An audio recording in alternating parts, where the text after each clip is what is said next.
Transportation Committee for May 23rd, 2022. Our first order of business today is approval of the agenda. I do want to note a minor change to the agenda. We have some people here who would wish to address the committee tonight, and we'll have them come after we do the employee recognition for Metro Transit. So with that minor change, I'd entertain a motion to approve the agenda. I'd make a motion to approve the agenda as amended. Motion by Councilmember Sterner. Is there a second? Second. Seconded by Councilmember Chambliss. Any other discussion? All those in favor say aye. Aye. Opposed, nay. And the agenda is approved. Next on to approval of the April 25th, 2022 minutes. Did anyone have any changes or additions to the minutes? Seeing and hearing none, I'd entertain a motion to approve the minutes. So moved. Moved by Councilmember Fredson. Is there a second? Second. Second by Councilmember Gonzalez. Is there any other discussion? All those in favor say aye. Aye. Opposed, nay. And the motion carries. Next, we are on to employee recognition. I will turn it over to General Manager Koistra. Thank you, Madam Chair, and we have a couple of employees to recognize this evening, and they're able to be here today. And in a couple of weeks, on June 1st, we're going to be talking a lot about safety on our system when we submit the recommended action plans, or the draft action plans for the recommendations of the work group on safety. But tonight we're going to recognize some actions related to safety that happen every day, and safety is important to us every day. So I'm going to turn it over to Brian Funk to get us started here, and we'll move from there. Thank you, General Manager Koistra, and Madam Chair and council members. Again, Brian Funk, Chief Operating Officer. Pleasure to be here today. I'm not going to do the bulk of the speaking or introductions, but just sort of as a matter of practice, I wanted to introduce Rail Operations Assistant Manager Jake Rooney. Jake, why don't you come on up, and of course our supervisors, if you want to take a seat here, but Jake has a good story to share about teamwork, and as the General Manager mentioned, efforts that are made to keep the system safe. So thank you. Good afternoon, Madam Chair and members of the committee, and thank you for the opportunity to be here today. I'm pleased to present two rail supervisors whose actions we believe represent the best of what we do in rail transportation and are worthy of commendation. We are also recognizing a supervisor who unfortunately could not be here today. In March, the RCC was alerted by an operator that an assault had occurred on the westbound train at US Bank Stadium Station. The operator had received the info from an uninvolved passenger and had no details of the alleged assault. After relaying the information so police could be dispatched, RCC supervisors Bob Barksdale and Alex Bierson began reviewing video footage to locate the alleged assailants. The assailants exited the train, were relocated, and then lost again when they exited a second time. Bob and Alex remained vigilant, and approximately 10 minutes later, the assailants were again seen boarding a northbound train at 46th Street Station. MTPD officers were directed to meet the train at 38th Street Station, where they were able to take the assailants into custody for the passenger assault. Bob and Alex remained dedicated to the safety of the injured passenger and helped prevent further injury that may have occurred that day. Their efforts are nothing short of admirable, as they dedicated their time and effort in this case, all while keeping up with the demands of running their assigned jurisdictions of our light rail system. We are beyond proud to have Bob Barksdale and Alex Bierson as members of our operations team. In April, when security was heightened and the federal mask mandate was lifted, Rail Supervisor Jeremy D. became the subject matter expert for managing platform messages. Unfortunately, Jeremy was unable to attend today. Jeremy has a good knowledge of the messaging system and a sharp eye for detail, making sure the right messages are playing and the appropriate information is relayed to our customers. He routinely volunteers to program messages describing service changes related to planned shutdowns and service changes. Jeremy's supervisors and peers frequently ask for his advice and opinion when it comes to the PA message scheduling. His efforts and actions continually keep customers informed and safe. Thank you. Thank you.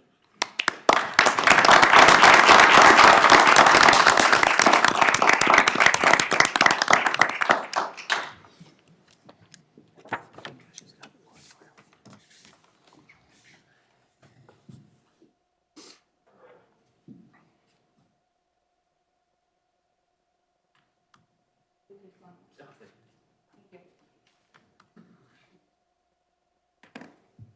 should be like a cash bonus. That's not good. This is going way beyond the scope of government. Thank you. Thank you, guys.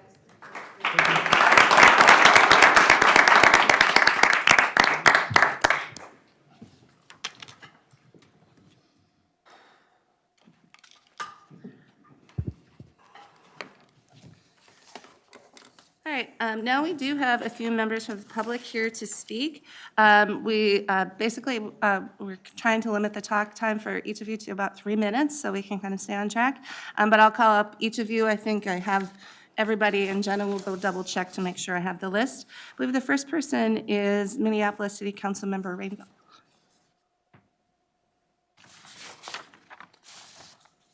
Thank you, Madam Chair. I brought some handouts. Jen, did you have a chance to? Great, thank you.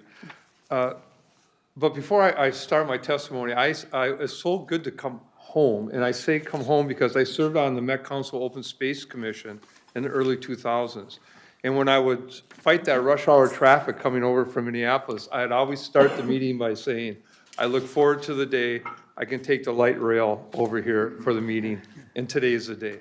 So it was, what a pleasure it was to come. And it shows the importance of the Met Council and how important your planning and your transportation is. But today, I wanted to speak a little bit about a potential bus stop that's on your E-line. The first picture is the small, narrow corridor where your planners have suggested it should go. The next picture is just 2 blocks away, which is a much wider sidewalk, almost a plaza, which would aid in it. And the third photo is an aerial view that the circle shows where that plaza would be. And then I wrote where there's some future towers. You will find that in the next few years when these 1-story buildings are developed over in northeast Minneapolis, if you know the area by Surtick's liquor store and Lund's, that will be the densest area in the whole Twin Cities. Because they're not putting up 10 or 15-story towers there. They're putting up 25-story towers. And they do it because of the great transportation system and the proximity to the jobs. So I'm just asking you to consider to tweak this plan a little bit and move that bus over. You're going to hear more details from the constituents. But as you know, it's the elected officials and the residents who live in an area who really, really know what works and what doesn't work with government.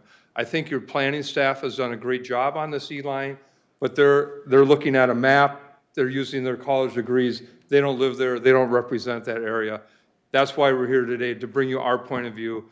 And as time goes on, I'm going to suggest that either you move that location now as part of the original plan, or you will be moving in years to come as those apartments and your future customers. In the words of Margaret Keeler Anderson, who was the transportation commissioner for the state of Minnesota and now is Public Works, as we talked this over with her, she clearly observed that the customers are at the 4th Street location, not the 2nd Street location.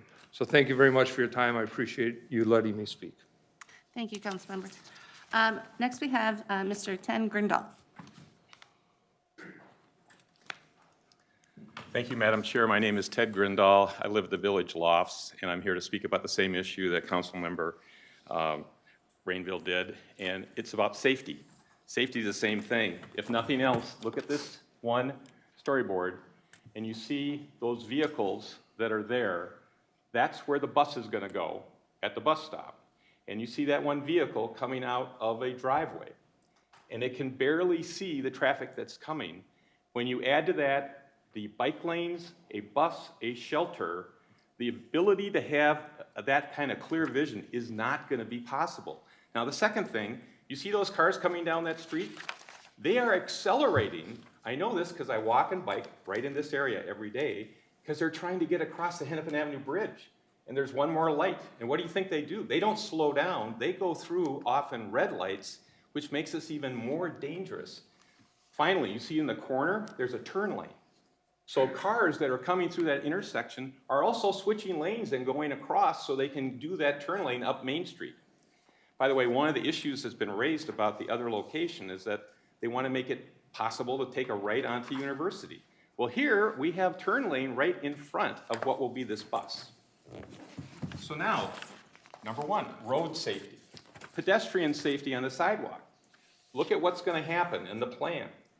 11 feet goes to 6.5 feet. So you see whether it's scooters, people walking, biking, also, the De La Salle cross-country team, they're all going on this sidewalk, and it's going to be incredibly tight and difficult. It may not be as possible tragic injury that could happen on the roadway, but it's still going to be incredibly difficult and not easy. And you can see that building isn't going anywhere. It is right there, and it's going to be incredibly tight, incredibly difficult, and another safety issue. So number two, that's safety. But as Councilmember Rainville said, there is another option. And we would implore you to consider this. Look at the space. This is one visual and how much room is available. There is no driveway going in front of where a bus stop could go. There is no, basically, a problem because you have so much setback that's there compared to it. So with that, there's roadway problems and safety concerns for both pedestrians, vehicles, and bikes. Secondly, on the sidewalk, it's going to get really difficult and hard because of how tight that space is going to be. Third, there's another option we would like and hope that you could look at. Thank you. Thank you. Next, we're on to Mr. Dennis Meyer.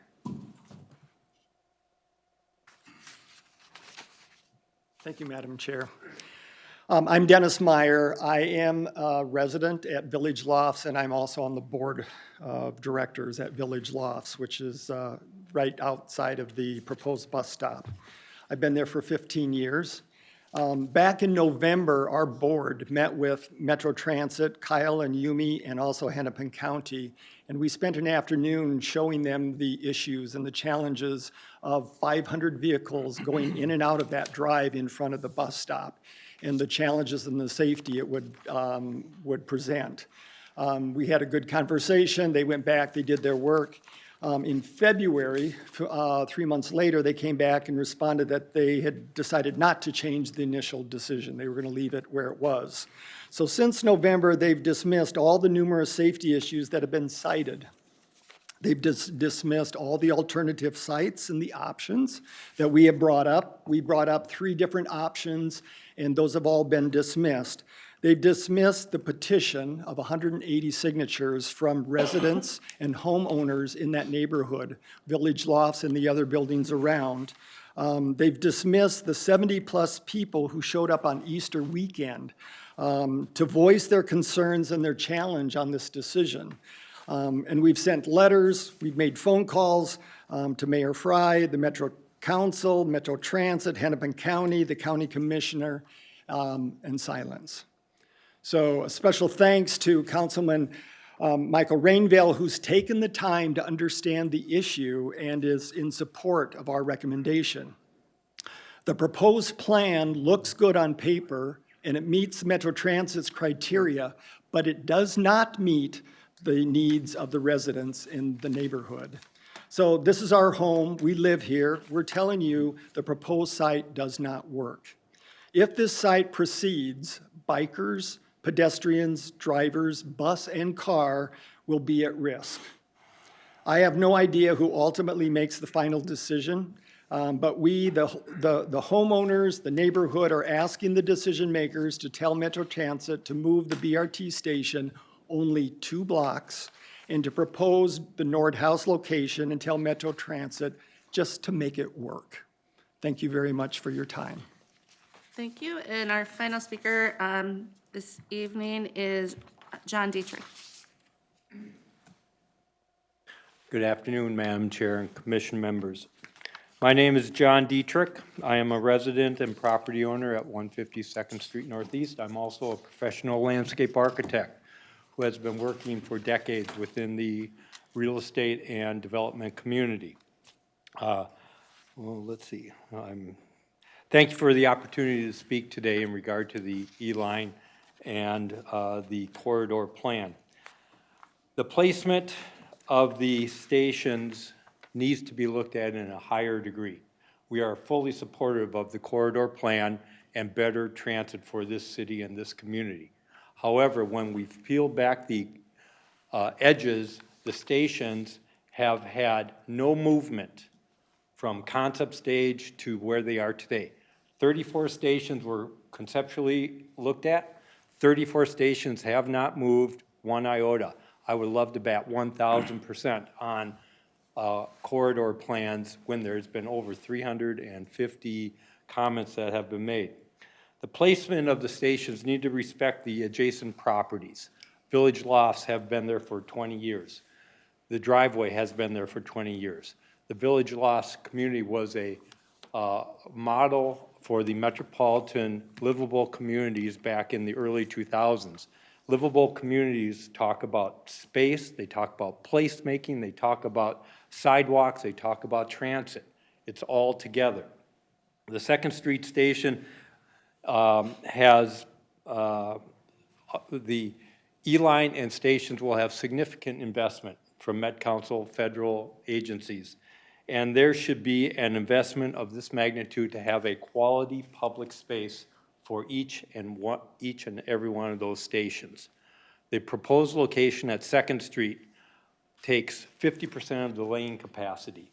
It takes the sidewalk down to 6.5 feet. It puts a 5-foot bike lane behind the station, slams the pedestrians up between bikes and a building. It is not a quality space. The proposed opportunity at the Nordhaus, 760 feet away, shows a commercial lower level building. It has multiple bus stops there. Within 500 feet of the opportunity at Nordhaus, over 1,100 units will have been built in the last 5 years. Second Street, 0 units have been built. The proposed location is not in the right spot. It needs to be moved to where the densities of this neighborhood are going to, so that we have an opportunity to really take advantage of the densities, work within the community, work within the adjacent properties, and make this station a quality urban public space with the investment that is going into this corridor plan. In conclusion, I recommend support for the Metro E final corridor plan with an amendment that the First Avenue Second Street station be relocated to an alternative location which will not create a safety issue, will create a hospitable location for people waiting for the transit in sunshine, not in a wind corridor, and within the growing area of the Northeast Minneapolis community. Thank you. Very good, thank you all. Now we'll go back to our business for the evening. Our next business is reports, so I'm going to turn it over to MTS Director Carlson. Thank you, Madam Chair. A few updates tonight for the committee.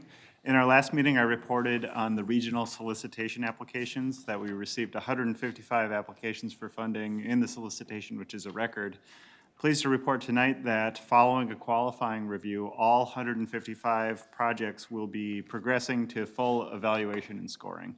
And it's notable because usually for one reason or another, a project may be disqualified. And this time around, actually all the projects met the requirements and they'll all be moving forward. So that's good news. Nobody feels disappointed to have a disqualification this time in the solicitation.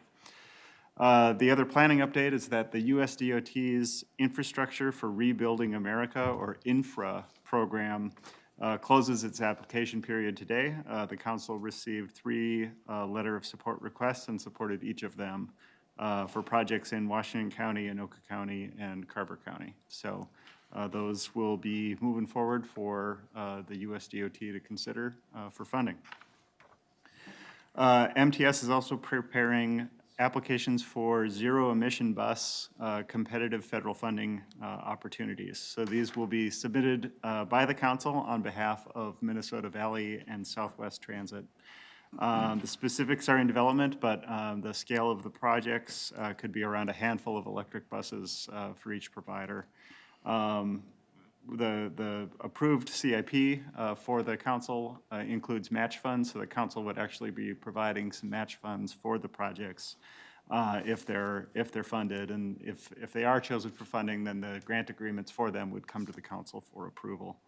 And so while the funding for these initial pilot efforts is being requested, we're also taking steps to prepare a zero-emission bus fleet transition plan that the council actually selected for funding with some Thrive initiatives, and we'll be reporting on that across the year. But this planning effort will be getting underway. It'll help us guide any future grant requests as well as other funding, planning, and submittals. So we're excited to advance the zero-emission bus effort.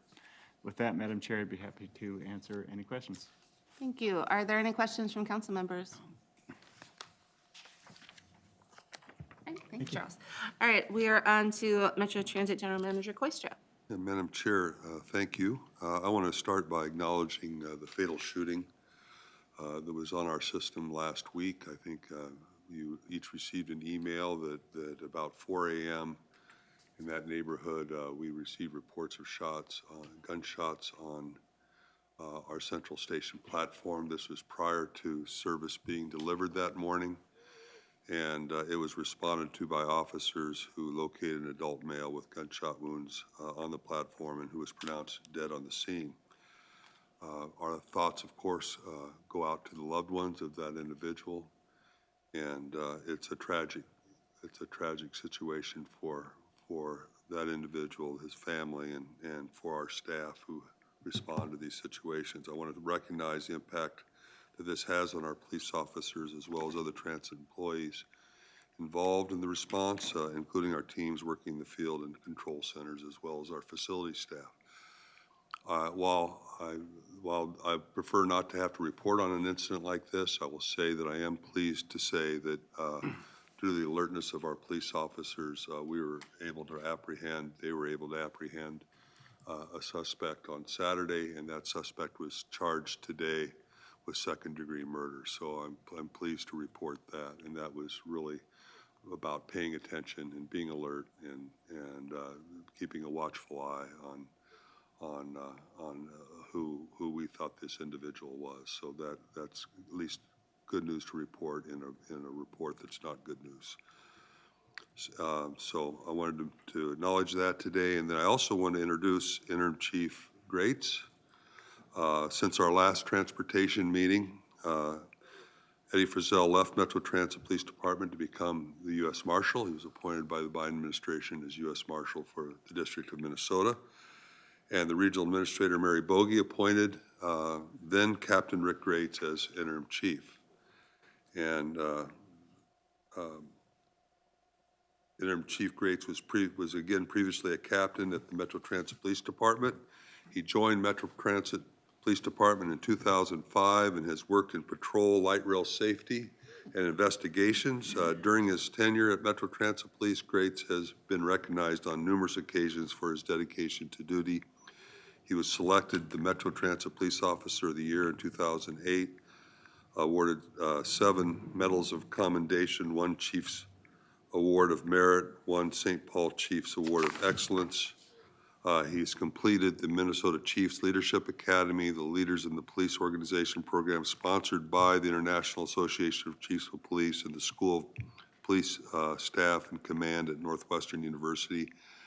On his time off, Interim Chief Grates is a husband and father of, I know him as captain, so I'm adjusting, I apologize, is a father of 2 children with whom he enjoys walleye fishing, golf, and live music. And I want to thank Chief Grates for his willingness to take on this acting interim role at a very challenging time for our communities, both the communities we serve and because of the communities we serve, it's a difficult time from a challenging time for Metro Transit when it comes to safety. So I want to thank you, Chief Grates, for your willingness to take on this responsibility. It's much, much, much appreciated.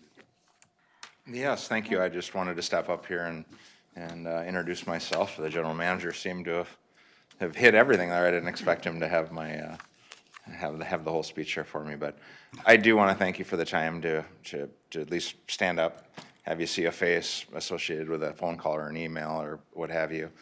I look forward to carrying the torch here after Chief Frizzell's departure, and system safety and security is obviously the biggest priority, and I'm very happy that we have some very good people at Metro Transit Police. along with a number of my colleagues who are sitting behind me in other areas of Metro Transit, and I'm very happy to have good working relationships with all of them, and we'll just keep pushing forward. So thank you. And last but not least, I do want to publicly recognize the work that the agency did over the weekend, starting at Friday morning with that homicide case. It's very unfortunate, but it's just was outstanding work that they did to have somebody identified and taken into custody, a very violent person, in basically 24 hours or less. So phenomenal stuff. They do great work out there during challenging times, and thank you. Thanks, everybody.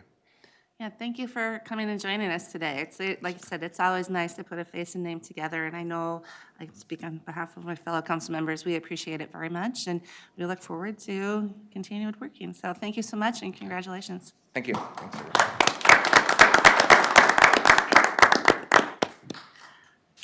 That's all I have, Madam Chair. Any questions for General Manager Quistra? Councilmember Sterner. Thank you, Chair Barbara. I just had one is, do we have a suspect yet on the stabbing victim a few weeks before, yet in custody, or no one? Madam Chair, I'm going to let, since we have the interim chief here, I'll just let him answer that question. All right, thank you. Are you referring to the homicide in Minneapolis? The homicide, yeah, on Lake Yes, Street. that person was identified fairly quickly Okay. through some technology that we have, and he is in custody in Hennepin County. Okay, thank you. And there was also, unfortunately, another aggravated assault at Union Depot here recently with a stabbing. That person's also been detained too, so Okay. they're doing good work. Thank you so much. Madam Chair, if I could just add the investments that this body made in cameras and video equipment really do pay off in these situations. It's remarkably helpful in terms of identifying suspects, locating suspects, seeing where suspects go. And I want to just take an opportunity to thank you again for that support of the police department and that real-time information center that we use to monitor those cameras has been put to great use and has had great results. So thank you. Thank you. Additional questions or comments? All right. On to our next item is the TAB report. We have Mr. Dugan. Welcome, Peter. Thank you, Madam Chair. Madam Vice Chair, honorable council members, General Manager Koistra, Director Carlson, and Chief Operating Officer Funk.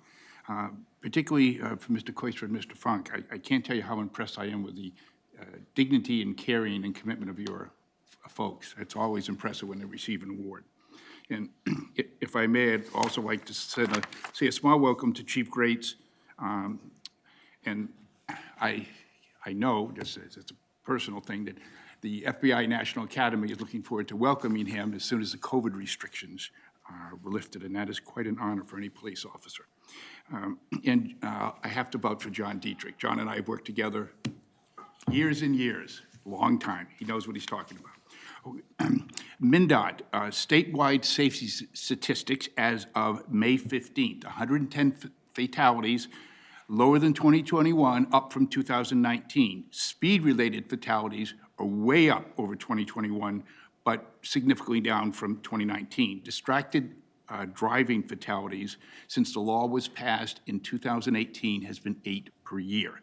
The Toward Zero Death workshop was held by MnDOT in April. And then the SMTP, the Statewide Multimodal Transportation Plan is being revised since January 2017. As you know, it's a part of Minnesota Go.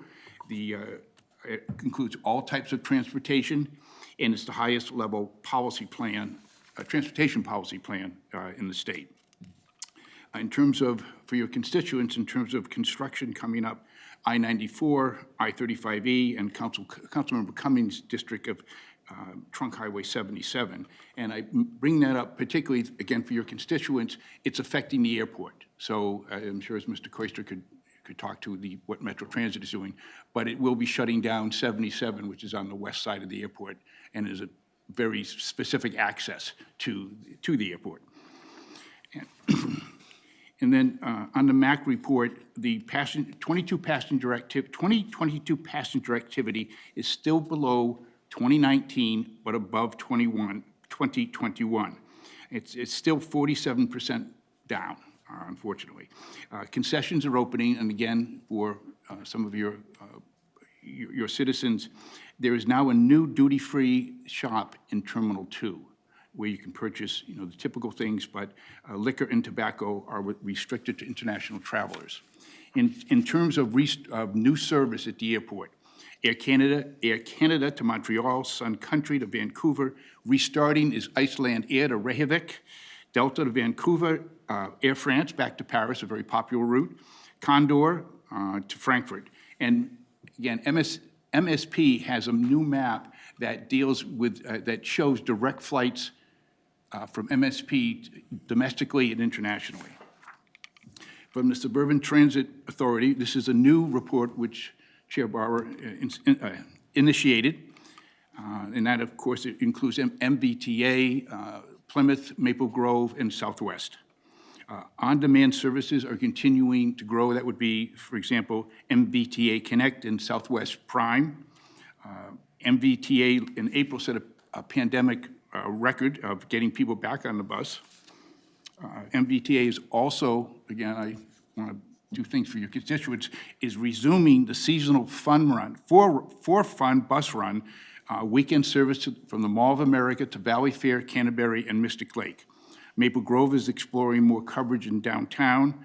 And of course, Mr. Sterner knows, Councilmember Sterner, that MBTA serves his district of Burnsville, Rosemount, and Egan, and Chair Barber's Shakopee, Savage, and Prior Lake, and then, of course, Councilmember Wolf's Apple Valley. MBTA is also premiering a new mobile app called Ride MBTA. It will include all the services of that bus service, including Connect and Multimodal. It will send text alerts and ETA information. Also MBTA, which happens, I will concentrate on Plymouth and Maple Grove as they come up at the tab, but the Burnsville Bus Garage started a project of renovation and expansion approved by the National Environmental Policy Act, which is operated by the FTA. Phase 1 is repair, bus storage inside, bus wash, and regarding the consent items today, one is the Rondo area street study, which is under Councilmember Fredson's responsibility. TAB was assured that it is only a study of the road network and involves no construction, and the land bridge is not part of the study. On item 5, non-consent, which is I-94 auxiliary lane, which is Councilmember Gonzalez, that generated some discussion, good discussion, on whether the additional lane would affect climate change. The 2 points of view basically were more roads equals more traffic, and the other, more efficient roads equal less congestion. And if I could do this, this is on behalf of me personally. I want to thank all the governmental partners that participated by making the memorial service for Police Week so impressive, and that includes Met Council, Metro Transit, many police departments, and of course, Metro Transit Police. Thank you, Madam Chair. Oh, and one other thing, we did have an info presentation on the Climate Action Framework, and I'm sure you'll be hearing about that. It's from the MPCA. It sets for what is a climate action plan, and then transportation and connected communities. Thank you, Madam Chair. Thank you. Mr. DeGan, any questions or comments? All right, I believe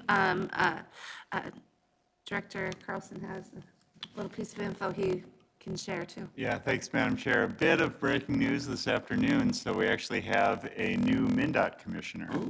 So we're excited. It's been announced, but I can share the news here. So Nancy Davenberger has been the temporary commissioner and will be the permanent commissioner. So she's accepted the appointment from the governor to serve as MnDOT commissioner. So we're happy to have really our closest cabinet partner with the council, with Nancy. So Nancy's been with MnDOT for 22 years, currently as the interim commissioner, but also has been the deputy commissioner and the chief engineer for a number of years. So congratulations to her, and we look forward to continuing to partner with MnDOT and with Nancy.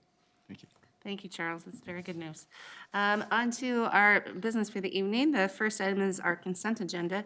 There are several items on consent. We have 10. They're all tip amendments, but I would entertain a motion to approve the items on consent. I'd make a motion to approve the items on consent. Moved by Councilmember Sterner. Is there a second?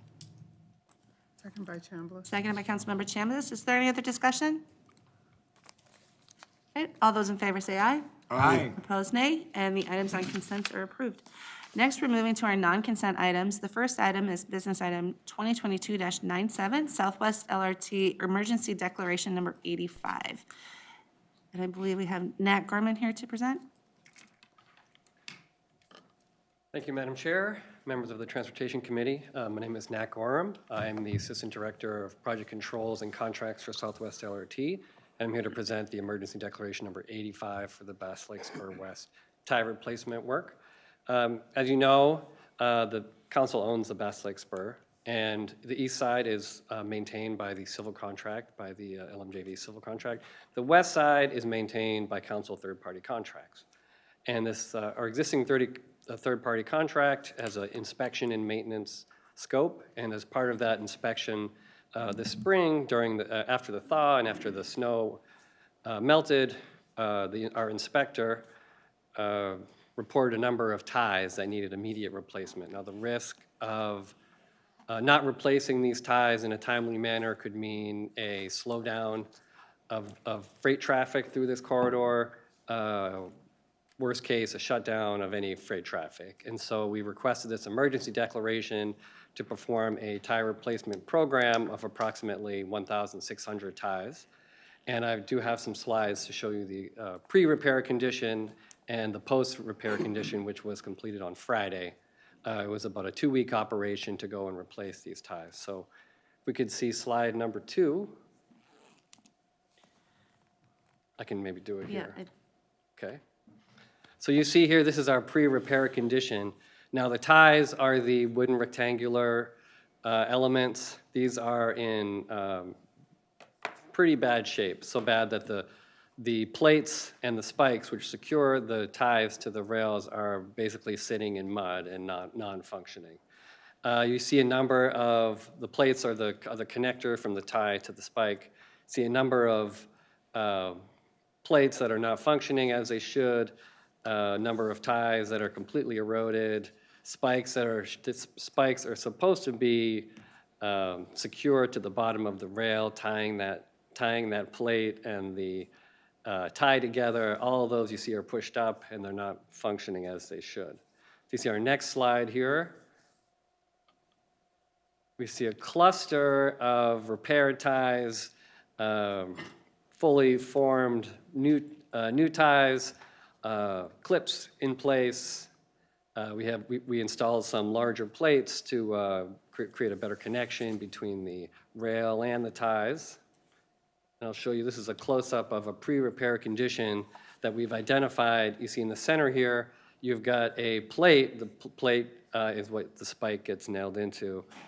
The tie is in such poor condition that the plate has essentially separated from the tie and the plate is sitting right on the mud there. So there's no connection at this point between the rail and the tie. This is actually a defective condition that requires a 30-day immediate replacement. Fortunately, we have the emergency declaration mechanism to perform an emergency repair to elements like this. And so we were able to fix it in time and avoid any costly slowdowns of track. So for us, with our agreements with TC&W, a slowdown, any slowdown in freight maintenance operation results in liquidated damages, which are costs per hour that we're charged because it affects their freight operation. So that's what we're trying to avoid by getting out here as quickly as possible, reestablishing sufficient condition of existing ties and keep freight maintenance running as usual through their usual operations. And so lastly, on this slide, you see these things get dirty. Look, it is new, trust me. You see the clips are holding these ties into place. You see a spike that is securing the bottom of rail to the new tie and an enlarged plate that we installed to create more surface connection to tie it all in together. So as of Friday, like I said, this is completed, and I think it was a successful operation to get our alignment in a working order. So with that, I'll stand for any questions, and I thank you for your time. Thank you very much. Are there any questions from council members? Councilmember Gonzalez. Thank you, and this is just for my own information. Is there a reason why we're still using the wood for the ties instead of some other materials that may be more long-lasting than that? Well, I think the ties, the wooden ties, they do last a long time. Okay. And so I think this is, I mean, besides being kind of industry standard, I think you do get a long life out of them. These probably have not been maintained very well, so it may seem like we're running through wooden ties. We're not. I think this is finally getting attention and care, and if maintained properly, some conditions, let's say the area isn't draining well, you'll see a more quickly deteriorated tie, but in a condition where it's draining well, these ties will last a good while. So I don't know that it would always merit an upgrade in material. This is, it's kind of a cost benefit. I think these do a good job of lasting a while. And just a quick follow-up. Sure. What's the lifespan of a average tie in this weather and conditions? Probably 10 to 20 years. I think a lot of that depends on freight traffic. Sure. And like I said, the grade, the amount of maintenance you do for all, not just the ties, but are you maintaining the spikes, are you maintaining the plates, are you maintaining the rail itself, there's a lot of, it's not just replacing ties, and there's a whole assembly that needs maintenance. And so I think we're finally doing, now that the council owns this, we're doing the work of maintaining this. And so we should see a longer lifespan than we have witnessed Excellent. here in these photographs. Thank you. Councilmember Good Zarin. question. Yeah, thank you, Chair. When did we take ownership of this? I'm guessing when we signed the CP agreement in 2018. So we've had a maintenance program in place where we're inspecting. I think every month we send an inspector out and we manage more critical issues. We do replace ties and spikes and plates, and we do undercutting.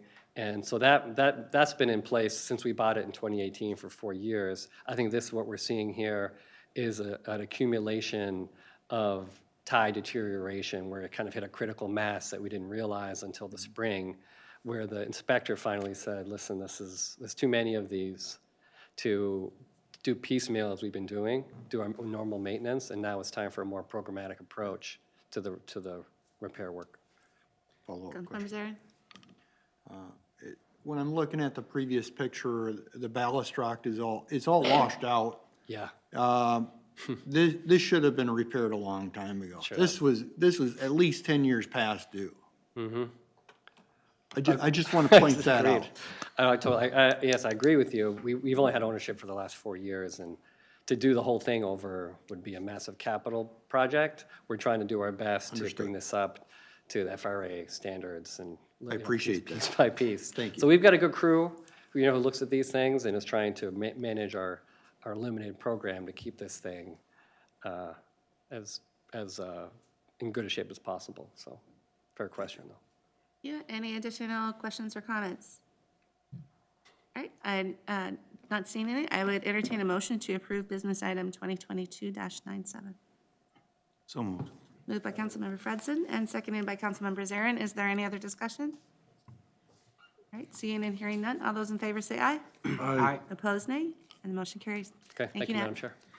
Next, we are on to business item 2022-133, master contracts for environmental assessment and investigation service, and we have Julie Brenny here. Welcome. Thank you, Madam Chair and committee members. My name is Julie Brenny. I'm a senior project administrator in Engineering and Facilities Department of Metro Transit, and I'm presenting business item 2022-133, approval of master contracts for environmental assessment and investigation services, contract 21P251. Metro Transit has used master contracts since 2001. The contracts are used for numerous capital and operating projects, and funding for the work is provided within those projects. This procurement replaces 4 existing contracts that have since expired. Projects completed within this scope include things such as Phase 1 and Phase 2 environmental assessments, petroleum leak assessments and investigations, asbestos and regulated waste assessments, and investigations and environmental site assessments. This is generally work on the early side on construction projects, or the assessments may come in some of our facilities. The procurement was done as a Brooks Act procurement, which is a 2-step process, and we use this for federally funded projects. An evaluation panel was selected. The panel discussed and debated the merits of the proposals, and then eventually reached consensus on the proposers that were most qualified to do the work.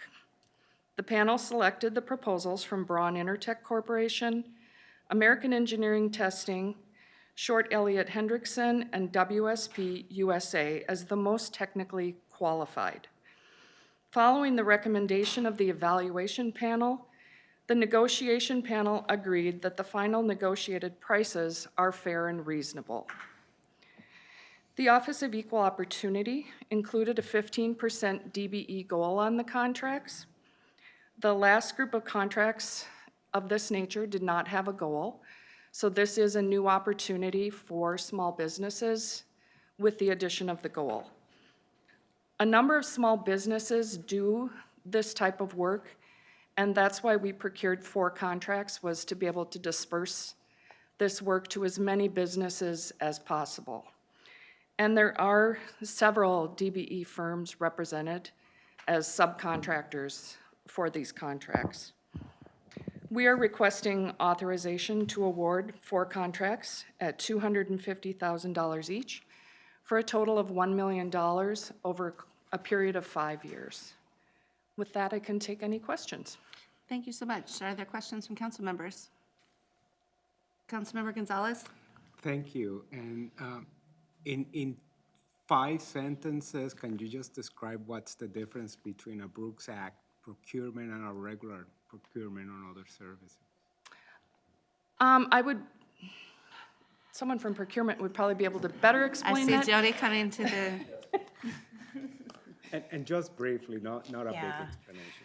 Thank you, Madam Chair, Councilmember Gonzalez. A Brooks Act procurement is different than regular request for proposals, and as Julie indicated, it's a 2-step process. Pricing is sealed, and it's for a type of work where there are licensed staff, like architects and engineers.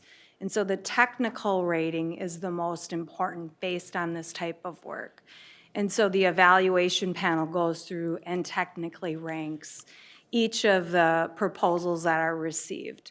And then once the evaluation panel comes to a consensus on that technical ranking, then they can open up the cost proposal. And the costs are negotiated, and if they can't come to an agreement on the fair price, then the next proposal is opened up. And since there were 4 contracts that they intended to award, they opened up, they ranked, and then they negotiated with the top 4 ranked proposers. So it's different. Brooks Act is qualification-based procurement, where qualifications is the primary most important, and then it goes to price, which is obviously important, but it's not the paramount thing the proposals are ranked on. Okay, thank you. Just quick follow-up. So it's like the opposite of a regular purchase of other materials, in which we look at price first and then do the comparison, right? Madam Chair, Councilmember Gonzalez, with a request for proposal, price is one of the considerations, and it typically has equal weight of quality, cost, experience. Wow, I'm forgetting the 4th one. Very different than a bid, where when you have a bid, the only thing that drives the award is the price. All right, thank you.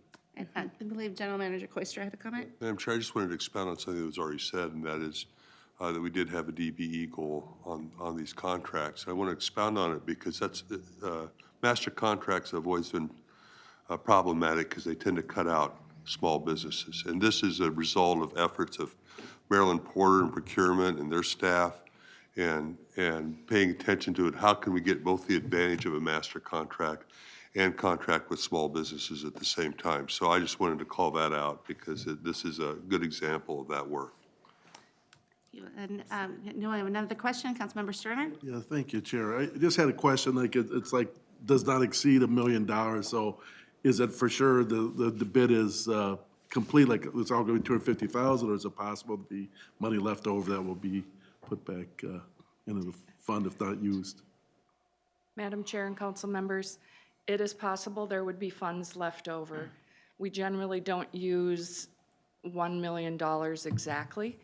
We do come close to using most of the value in the contracts we issue. We put a lot of thought into the value we need so that we maximize the use of them, and that's a benefit to us and to the vendors who are submitting proposals. Okay, thank you.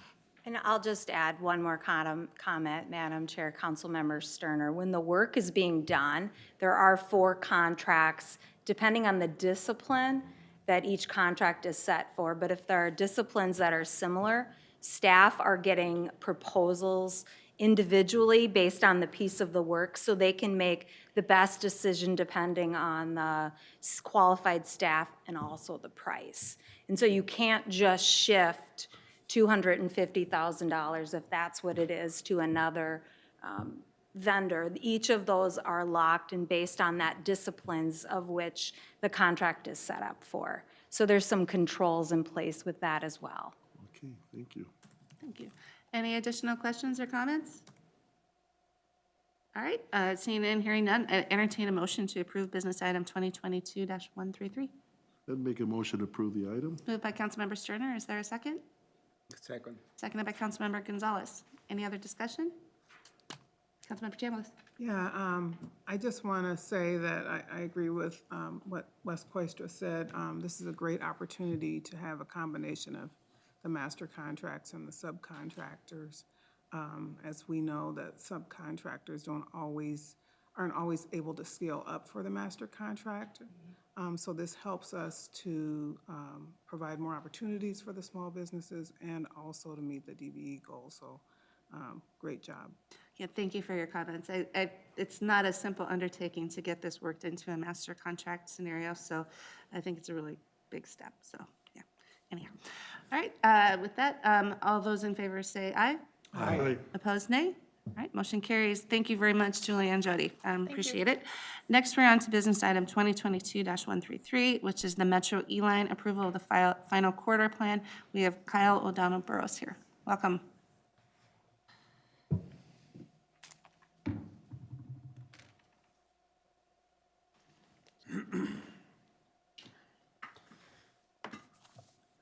Okay, good evening, Chair Barber and committee members. Thank you for having me here this evening. My name is Kyle O'Donnell Burrows. I'm the planning manager for arterial BRT at Metro Transit, and I have been leading the planning process for the Metro E-Line.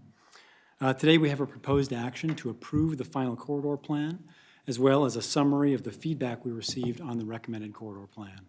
And of course, we will be addressing a number of the feedback items we've received today on the First Avenue and Second Street station location in our presentation, and I'll take the opportunity to go into some detail on that. So our proposed action this evening is item 2022-134, requests that the Metropolitan Council approve the final E-Line corridor plan to establish the number and locations of stations included in the project. Before getting too far into the details, I do want to take a moment to quickly review where we're at in the overall E-Line project schedule. You'll recall that the Council takes 2 key policy actions on arterial BRT projects.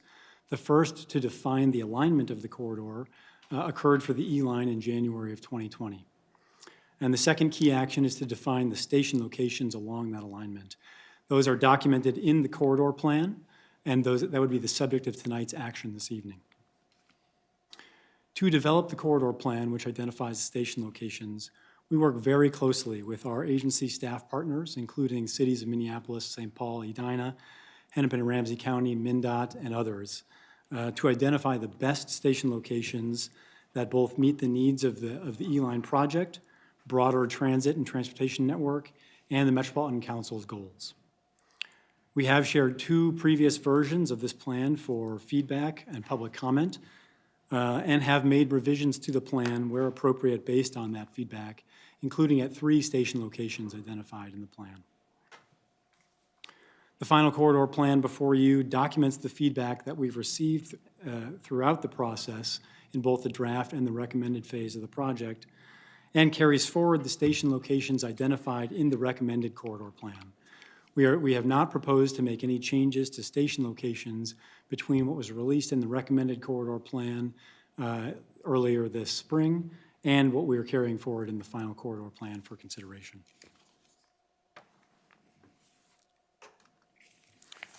And just a quick reminder of the contents of the corridor plan. The primary purpose of the corridor plan, as I've stated, is to define the intersections where E-Line stations will be located and the platform locations within each of those intersections.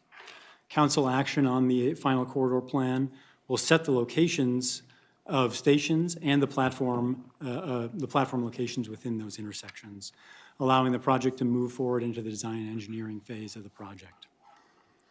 Other items that are included in the corridor plan for context and public information include but are not subject to the council action as part of adopting or approving the final corridor plan. Include the concept bus service plan for both the E-Line and the local Route 6, which will be modified based on the implementation of the E-Line, as well as priorities for bus priority treatments and bus-only lanes along the corridor that will help us meet our speed and reliability goals that we have with this project. The public comment period for the recommended corridor plan was held from March 9th through April 8th and was the second of 2 public comment periods that we had on the corridor planning process. Consistent with the draft corridor plan for the E-Line as well as our other arterial BRT corridors, we used a variety of tactics to direct people to the project website to comment on the plan itself. That was one of the adjustments we made during our pandemic period here with our outreach and engagement approach. Both the recommended corridor plan itself broadly as well as individual pages for each station location were available on our project website. And we, again, as I noted, we used the tactics listed here to help direct folks to that page to comment. We received 359 total responses on the both on our survey and through email on the recommended corridor plan. When paired with the comments we received on the draft corridor plan earlier on in this process, that brings us up to over 900 comments received overall throughout the corridor planning process. The map on this slide shows zip codes where we received responses, where folks shared their home address with us, with the darker color indicating where we received more responses. You can see that we did receive comments throughout the corridor, but they were concentrated on the southern portion of the E-Line corridor. Overall, comment responses are both whiter and wealthier than typical Route 6 riders. 88% of the respondents of the respondents on the recommended corridor plan identified as white, compared to 64% of Route 6 riders, and 54% of respondents identified as having a household income higher than $100,000 annually, compared to 48% of Route 6 riders having household incomes below $35,000. So when we're considering the feedback we received, this is true across all planning processes we do. It's important to understand how the responses we receive aligned with Route 6 riders and our broader community, and to be keeping that rider perspective in mind as we're making planning recommendations about these corridors.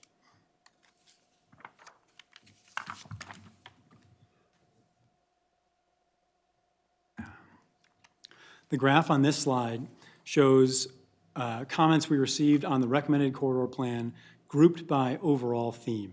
And I'll walk through a few of the key supporting and key concern themes that we heard throughout. One of the most important key supporting themes we've heard is support for bus-only lanes along the E-line corridor. This theme received the single highest number of comments of any of the themes that we heard about. This is something that we increasingly hear about on other arterial BRT corridors as we engage on planning on those efforts as well. And it's becoming more popular throughout the region. We also received a lot of support for speed and reliability improvements associated as part of the plan, particularly including platform placements on the far side of intersections to pair with transit signal priority and help mitigate the risk of getting stuck at red lights and improve speed and reliability overall. Additionally, we heard strong support for access to destinations along the corridor, which is reassuring because access to destinations is really particularly key retail, commercial, and school and other key destinations are really one of the driving factors for how we identify where station locations should be located. And so we are seeing a lot of excitement about the station locations and transit improvements, improving access to some of these key locations and commercial districts along the corridor. Some of the key concerns we've heard are about the impact of the E-line on traffic operations overall. We did hire a consultant to do a traffic micro-simulation in key segments along the E-line and found that there were no significant impacts due to the implementation of the E-line on traffic operations. Impact on the character of the surrounding neighborhood and station area due to the construction of an E-line station is another common theme of concern we heard. At key station locations, we are using the smallest available BRT shelter, as well as we'll be continuing to work with station neighbors throughout the design process on key details that help contribute to that neighborhood character aspect, including the precise placement of the shelter within the platform, as well as trees, benches, and other amenities that are typically associated with the platform location.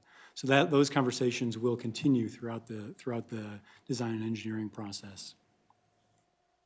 We've also heard some concerns about stations being spaced either too close together or too far apart. Like other arterial BRT lines, E-line stations are spaced about a half-mile apart. And really, this is sort of the key element, one of the key elements of arterial BRT, where we're trying to balance station spacing and station location placement to ensure convenient walk and roll access to station locations with the speed and reliability improvement that comes from implementing limited stop stations in these corridors.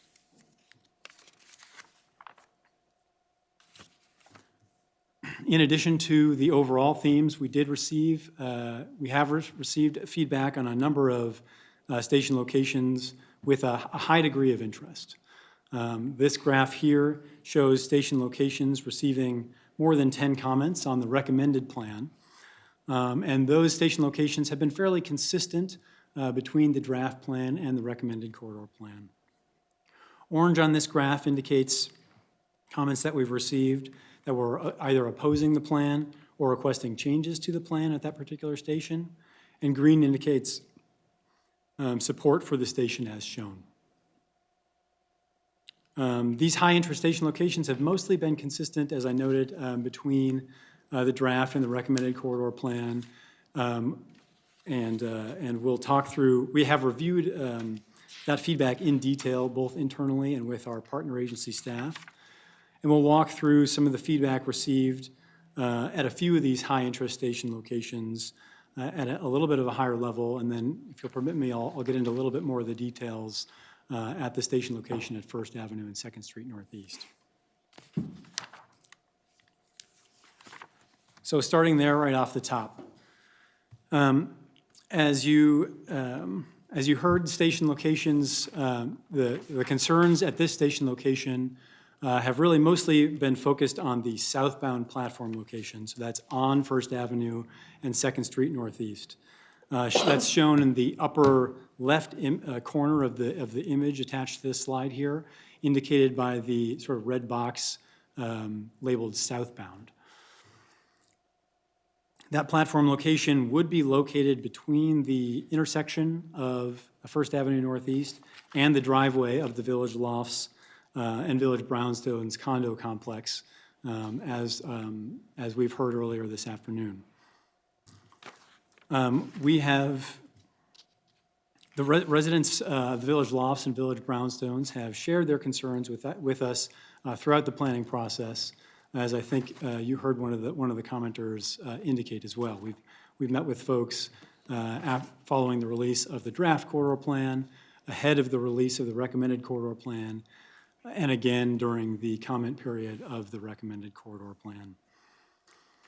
In addition to the comments we've received throughout this process, we did receive letters of opposition from those condo residents as well, signed by a number of the residents in those buildings, as well as the Nicollet Island East Bank Neighborhood Association within the city of Minneapolis that this area falls within.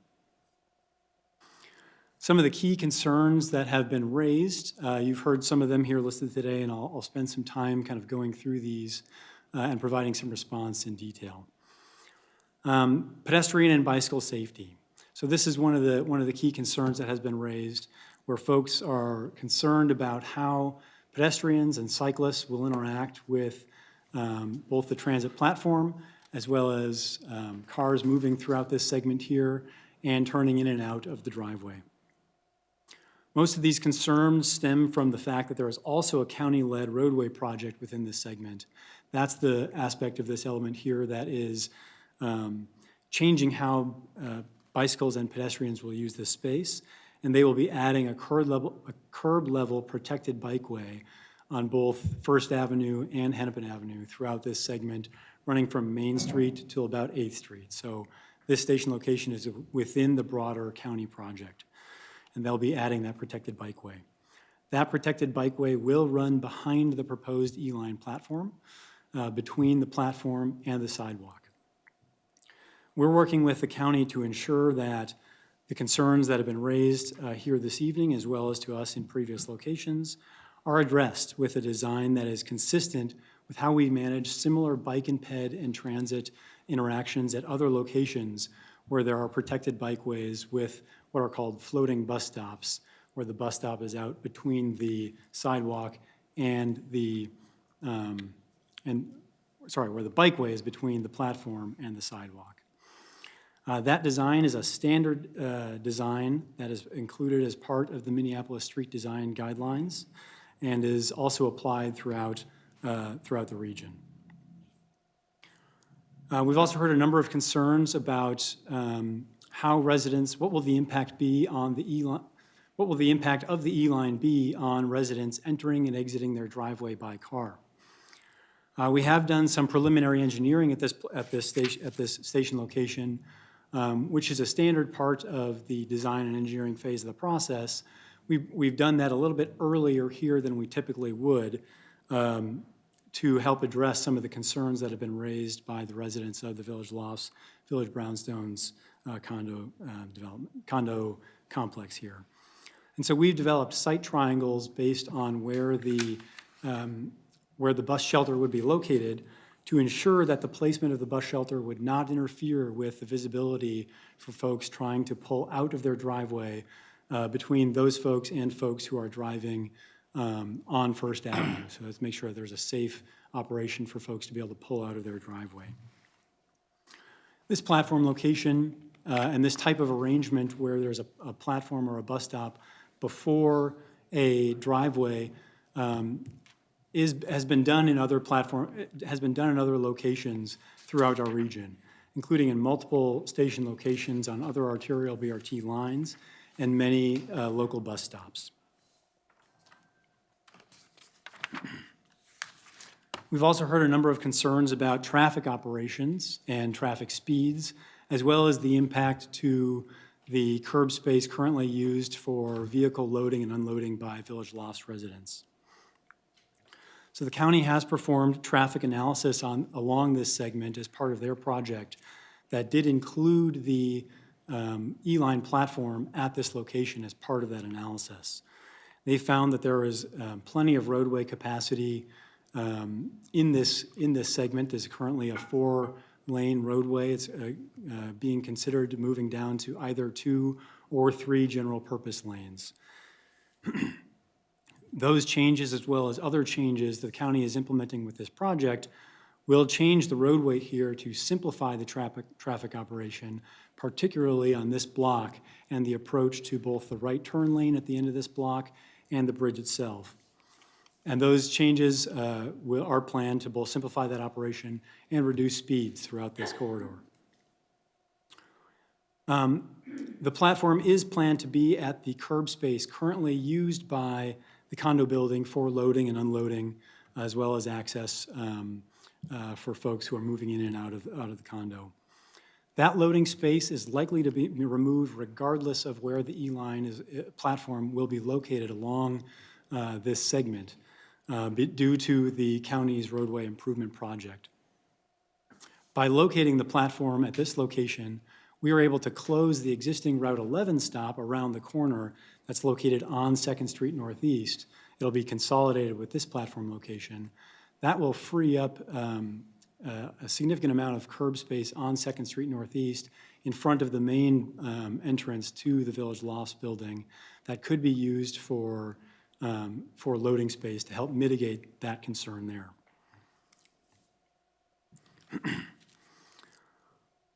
In their formal letter on the recommended corridor plan, the City of Minneapolis did acknowledge the feedback that we have received and that they have received that has been raised by residents of the Village Lofts, Village Brownstones Condo Association. And they indicate a commitment to work with both the community and Metro Transit to identify a station location along 1st Avenue Northeast. Metro Transit has looked at a number of different platform locations along this segment, including a few in the block previously, as well as a look at the location that folks have suggested here today in front of Nordhaus. The reason we did not advance that location in more detail is because, in addition to the specific details of a particular site, whether or not a platform will fit into an overall block or an overall location, we need to be thinking about the broader context of does that station location itself make sense given the goals of the E-line and the overall transit network and the Metropolitan Council.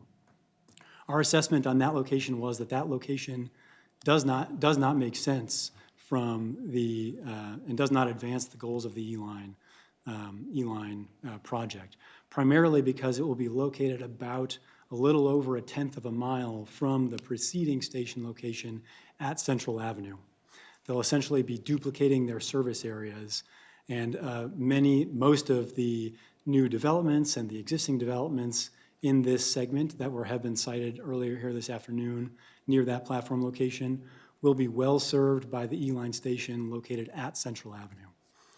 Additionally, the value of that station location at Central Avenue is that it provides safe, convenient, and simple transfer locations to our service on Central Avenue, which includes high-frequency service and the future F-line.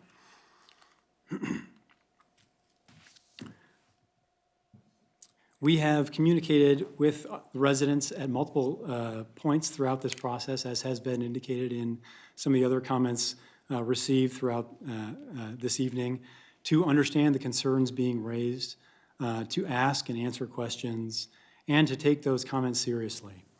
We've reviewed those additional platform locations, as I mentioned, and have reviewed each of the concerns we've received in detail with both internal staff and with our city and county partners.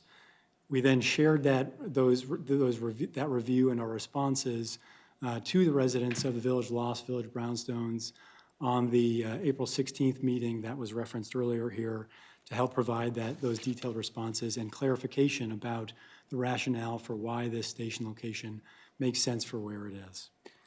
Kyle, do you mind if we pause for a quick second? course, I believe yeah. I have a question, Councilmember Oh, sorry. Zarin. Oh, that's all right. Madam Chair, thank you. My question is, do we have a map that so we can see the station at Central? And in conjunction with, you know, a little bit larger view so we can get an idea of perspective on that? Madam Chair, council members, not in our prepared materials this evening, but I can certainly provide that information, or we can, it's basically just around the corner where the overall view is on the, Okay, on if you that go map. to our presentation to slide 4, and you can zoom into where it's Slide at. 4? Yeah. Yeah. That'll at least give you the general where it's at. Right? All right, go ahead, Kyle. Great, thank you. Based on that review and additional analysis, we do believe that the recommended location remains the best platform location at this station location, and have carried it forward into the final corridor plan that you'll be acting on this evening. So I do have some other station locations here to review. Should we, Councilmember or Chair, should I pause for questions, or? Sure, we'll see. Does any council members have questions at this point? Councilmember Sterner.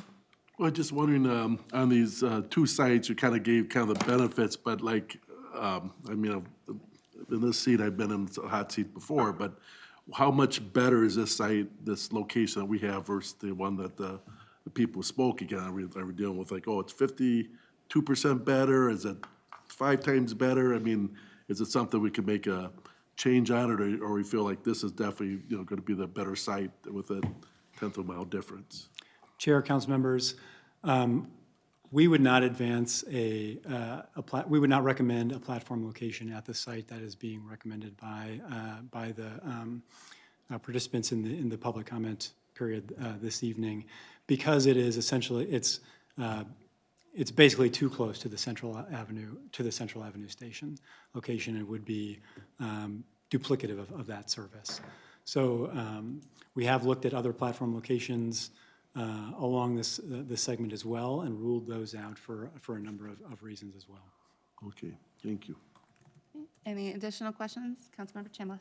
Yes, what were some of the reasons why the other locations were ruled out? Madam Chair, council members, that's a great question. So the other locations have more site constraints when it comes to the space available to us that's in what we'd call the effective right-of-way. So on the block, we looked at two other locations on the block just preceding this location here, next to the townhouses on that previous block. There is essentially not enough room to fit both the required space for sidewalk space, as well as the bike path that is going in as part of the county's project, and the E-line platforms on that block face. Additionally, we'd be needing to look at basically pulling up, either impacting right-of-way or pulling up landscaping and potentially steps that are using to access that the townhouses that are on that block there. We also looked at another location on the near side of University Avenue in the right turn lane there, going from First Avenue onto University Avenue. That location, that right turn lane is remaining as part of the county's project, and it's a high-volume right turn lane, and would not be a good place for a platform location there, given the interference that those two uses would have with each other. Thank you. Additional questions or comments right now? Councilmember Zarin, then Gonzalez. I guess I don't think I have enough information here based on the map on this slide that I referred to earlier. I would like to see a map that has a little more detail like this, that would show the distance and how that would lay out between Central University and Central and where the bus stop is currently proposed and how moving that up, perspective is being lost here, I think. I'd like to see something, a little better detail there. Madam Chair, council members, certainly appreciate that. And the additional detail, you know, in terms of the overall number of other alternatives we looked at, was included in the recommended corridor plan, as well as sort of the additional analysis we performed on the other platform locations. Restating again the distance between that Central Avenue location and the proposed alternative raised here this evening is about a little over 1/10 of a mile.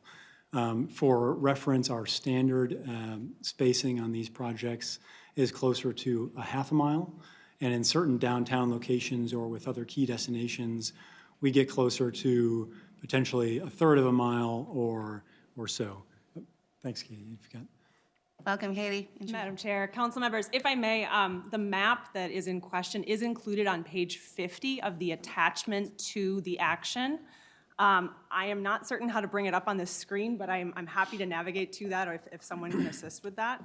We will take care of that, so. Okay. Page 50? You said page 50? It is on PDF, page 57, labeled as page 50 on the actual plan. That's a lot of Great, thank you. Additional questions in the meantime? Councilmember Chambliss? Yes. So my question is regarding the key destinations, was one of the criteria that was used for the station locations. Can you give me some examples of what those key destinations are and where they are located? Madam Chair, council members, If in they're not specific, on the map. in specific reference for this station location? Is that? Yes. Yeah. So this station location, and in particular this platform location, is essentially splitting the difference between providing service to the core retail and residential destinations in Northeast Minneapolis here just across the river, with also providing service to easy walk, convenient walk roll access to De La Salle High School, which is on Nicollet Island. And so that's providing access, this station is providing convenient access to that location, as well as providing some service to some of the commercial retail destinations here, including the developments, Village Lost, Village Brownstones, other residential apartments nearby, and then, restaurants, commercial stores, and all that. We are certainly not disputing that there is more density at the platform location where in front of the Nord House, that's clearly a taller building. But what we're doing here is thinking about this from an overall network perspective, where Central Avenue station location is providing service to those buildings that are closer to that area. This platform location is providing service to, where Katie is navigating here, to the apartment buildings a little bit closer to the river, as well as De La Salle High School on the river, on the Nicollet Island. Thank you so much. And I see that, there are quite a few, retail areas that I recognize on this map between University and 2nd Street. And I've walked around that neighborhood at night because I've gone to that Hyde Kitchen and Cocktails location, which is a nice small business there. And I think I saw a reference to the character of the neighborhood. It is a nice neighborhood, and I like the diversity of the retail as well. Thank you. Before I turn it back over to you, I think, Councilmember Gonzalez, did you have a question as well? Oh, yeah.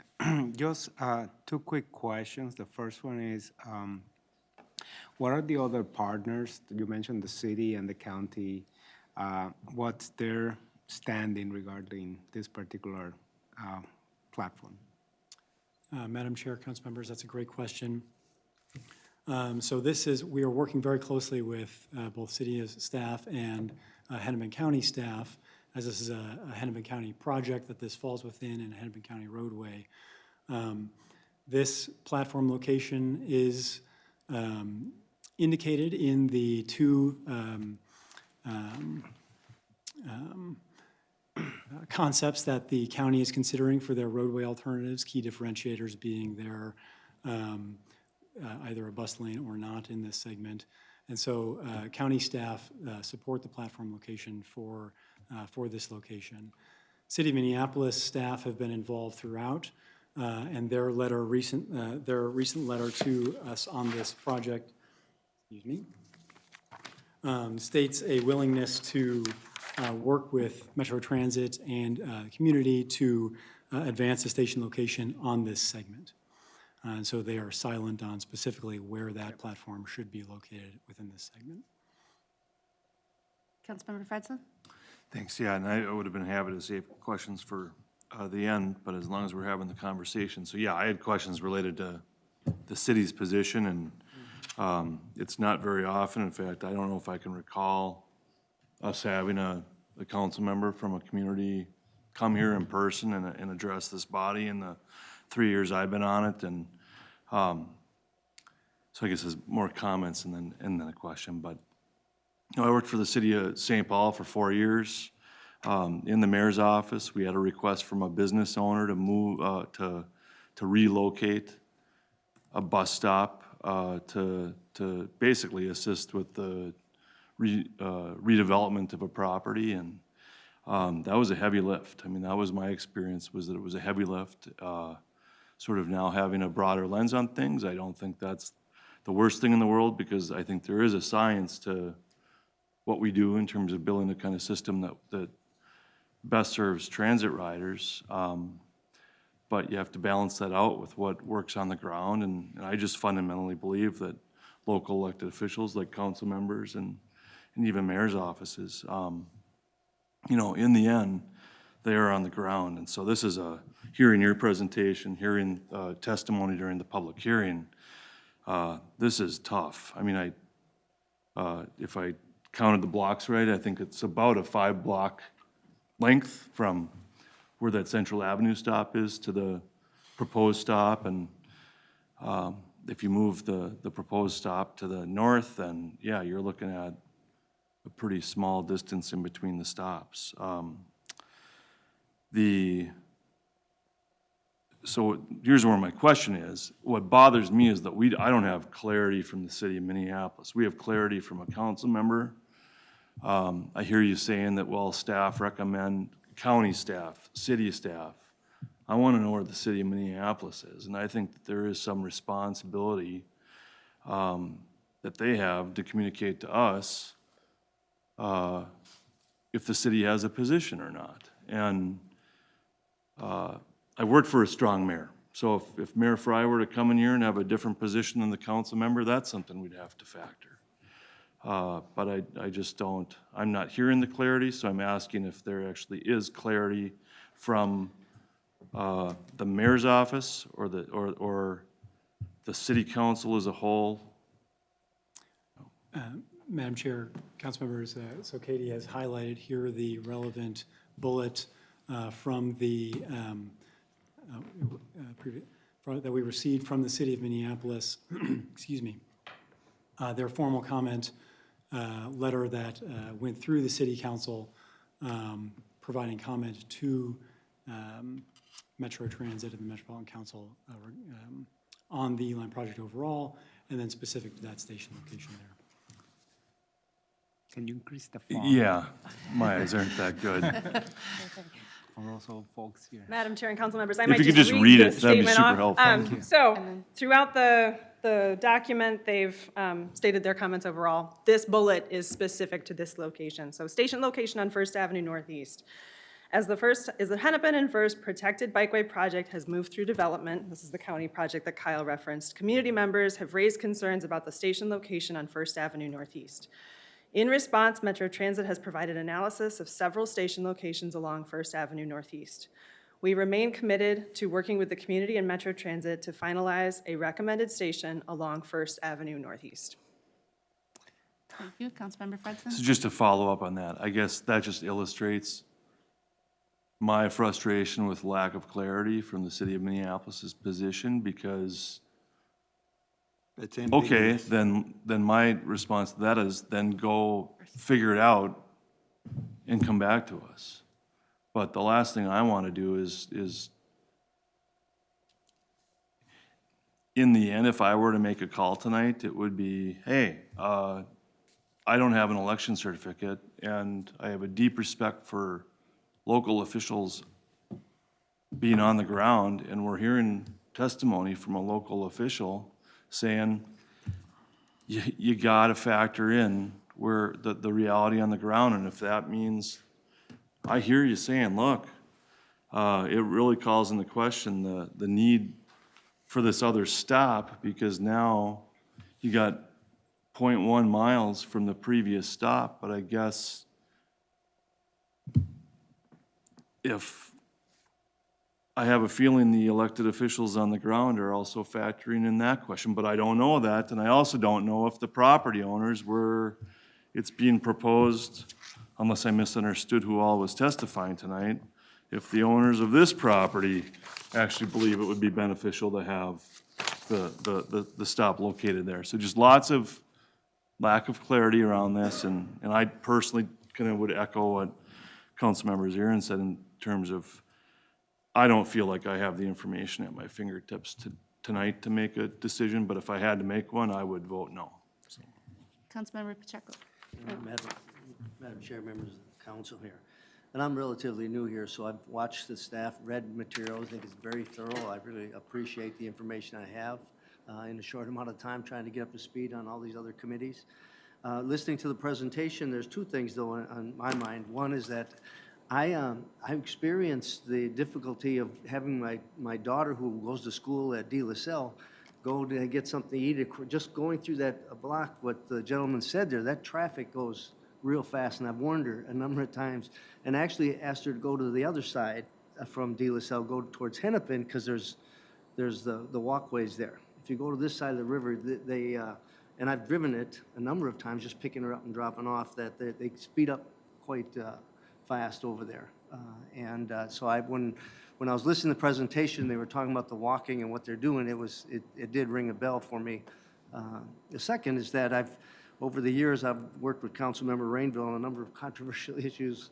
We're working along the river there where the power plants were.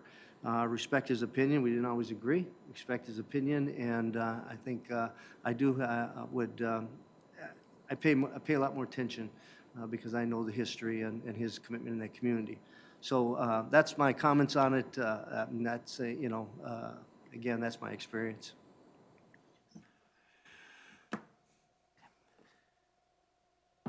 All right, I do think we should continue to have the discussion and see the rest of the presentation, but hearing some of the discussion and some open questions, one of the options that we could consider tonight as we get towards the end of this item is actually just referring it to the full council. That would give staff a little more time to address some of the questions we're coming up with, which I think would be helpful, and also for us to get a better understanding as to where the city, the overall city position is.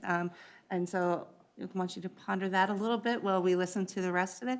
Are there additional questions up to this point? Councilmember Chambliss. Yes, thanks, and I appreciate having a robust discussion and a large amount of documentation that we have before us. I think it's really important to examine this part of the corridor in the same way that we examine other corridors for equity reasons. That's very important, and that includes our engagement process.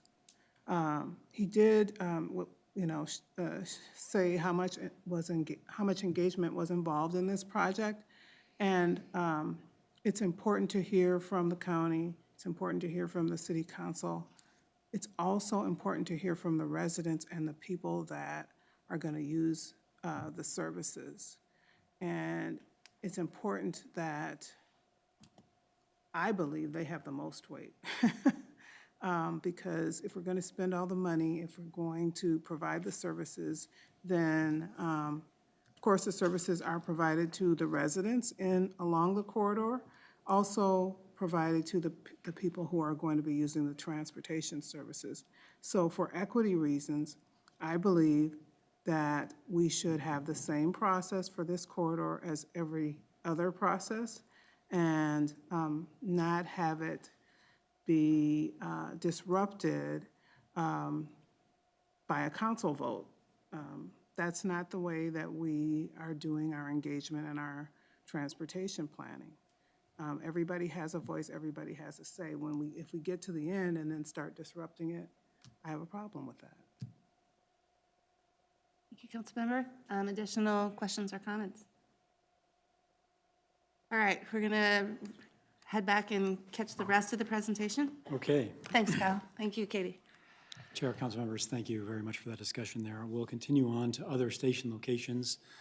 The next high-interest station location that we've heard a little bit about is at Upton and 43rd Street in Linden Hills in southwest Minneapolis. Here we heard some concerns from businesses, neighboring businesses throughout the planning process about this station location.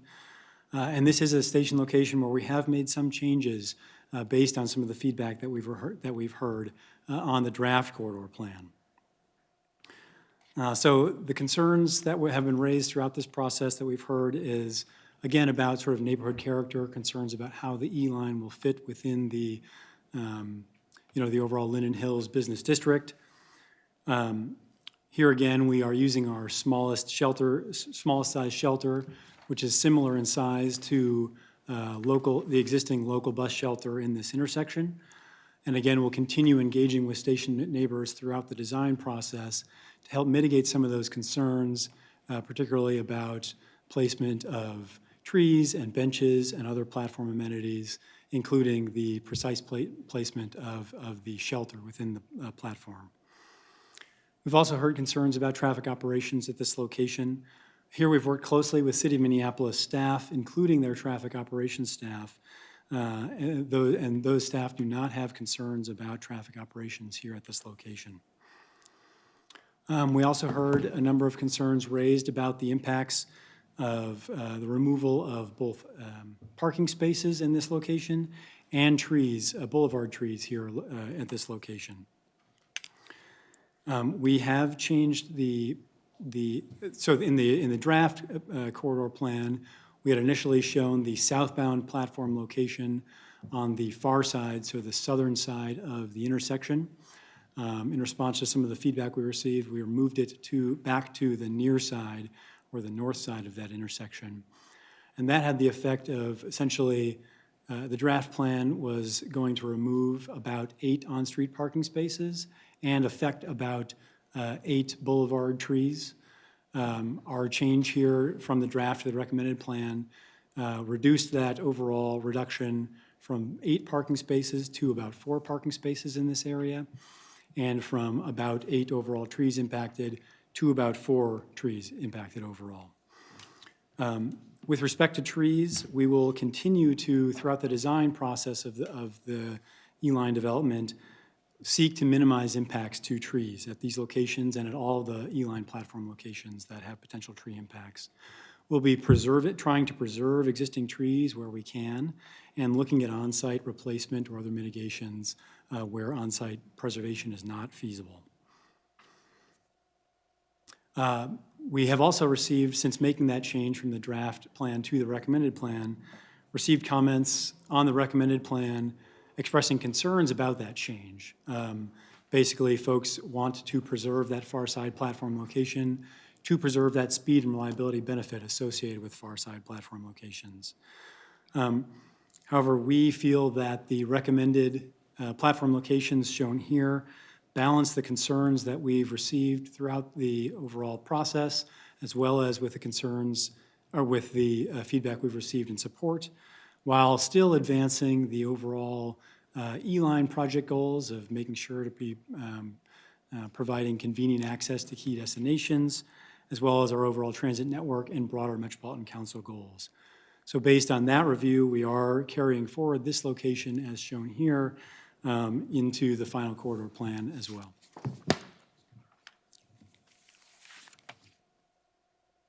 The next high-interest station location is at France and 54th Street. Key concerns here were... Councilmember Pachenko. Madam Chair, members of the committee, just based on our last conversation here, just to let you know that I live on 39th and Upton, so and I take the number 6 regularly. I did talk to my neighbors. They were split, kind of like you had there, some of the business, some residents. But they did appreciate the changes that were made after the first plan came out. I just had coffee with Palisano, Councilmember Palisano. She was going along with the plan as well. And actually, as a neighbor person here, I think the plan worked out a lot better where you have it now. So just my comments. Madam Chair, council members, thank you for that comment.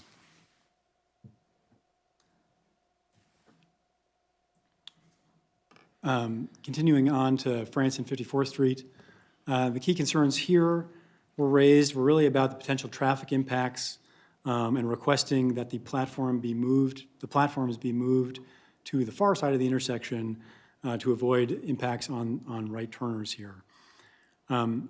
We did perform, this was a location where that traffic microsimulation analysis was performed that did show no significant impact due to the E-line at this location on traffic. We do typically prefer far side platform locations to achieve that speed and reliability benefit, as we've noted throughout. In this case, there are site constraints at both of those far side platform locations where there are driveways that are preventing us from implementing platform locations on those far side locations. So we are recommending the platforms be here at the near side where the existing Route 6 bus stops today. Based on that overall analysis, as I noted, we are continuing this recommendation through to the final corridor plan that would be acted on this evening.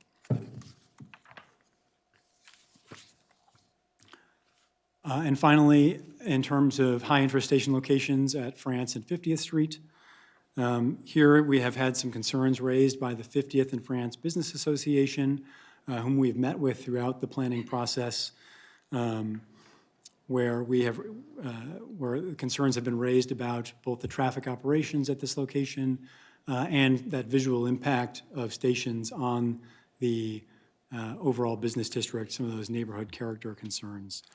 We also received letters of opposition from the 50th and France Business Association, as well as the residents of France Avenue Condo Association here, requesting that we shift the station location to 51st Street, based on those concerns.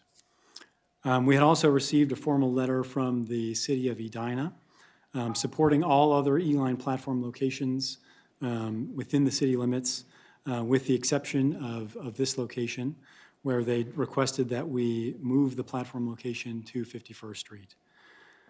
For additional context on that particular aspect here, this is France Avenue is the city boundary between the City of Edina and the City of Minneapolis. So the northbound platform location at this location is within the city limits of the City of Minneapolis, and the southbound platform location is within the city limits of the City of Edina. We are continuing with our recommendation of the platform location at France Avenue and 50th Street for a few different reasons, which I'll go through here today. So the micro simulation traffic analysis that we had our consultants perform for us showed no significant impact to traffic from the E-line at this location. This location here at 50th Street also crucially preserves the convenient transfer location between the E-line and the Route 46, which provides service east-west through South Minneapolis and connecting into Edina and out to even to Eden Prairie in some cases along 50th Street here in this location. You can see where the Route 46 stops on 50th Street there in those couple of bus bump outs there. Addressing some of the visual impact concerns, we feel those concerns can be mitigated throughout the design process of the E-line development. We have implemented BRT stations at commercial nodes like this node in previous locations throughout our network. Are planning to do so on the B line and on the E line here as well. We will be using the smallest shelter size at this location with clear glass, so that will help maintain visibility of storefronts, as well as we'll be working with stakeholders, businesses and neighboring stakeholders on the precise placement of shelter locations in these platforms, as well as those other platform design amenities that we've discussed earlier, including locations of benches and trees and other amenities. So with that, we are carrying forward this platform location in the final corridor plan here as well. Recapping some of the revisions from the recommended corridor plan to the final corridor plan. The final corridor plan does include a summary of feedback that we've received on both the recommended and the draft corridor plan, both at individual station locations as well as at overall corridor themes. That's available as an attachment to the item here, as well as posted online currently. We've also added some additional response based on the feedback we've received on the recommended corridor plan and at individual station locations and key themes. As I've noted throughout our presentation this evening, we are not proposing any changes to station or platform locations between the recommended plan and the final corridor plan. We have reviewed the feedback we've received from both the public and our partner agencies in detail, and we feel that the proposed platform locations included in the final corridor plan balance the concerns received, along with substantial public positive feedback we've received on the E-line, along with E-line goals, Metro Transit goals, and the Metropolitan Council goals. We, of course, will continue to engage with stakeholders throughout this process. This is not where the conversation ends with any of the station neighbors along the E-line on some of those key design elements that we've discussed already here in detail to help mitigate some of those concerns going forward. And with that, I will bring us to a recap of our proposed action. Item 2022-134 requests that the Metropolitan Council approve the final E-line corridor plan to establish the number and location of stations included in the project. And with that, I will stand for any additional questions or comments. Thank you very much. Thank you. Additional questions or comments from council members? All right, we're sorting out a couple of options here. So, Councilmember Fredson. Yeah, no, thank you, Chair, and I would just say, excellent presentation. Obviously, so much work goes into all of these recommendations that you bring us, and so I want to make sure you know that that's recognized and appreciated and acknowledged. You know, just a couple other reflections I would share. I mean, when I was seeking appointment to Met Council, had a conversation with St. Paul Council Member Chris Tolbert, and one of his deepest frustrations with the Met Council that he voiced was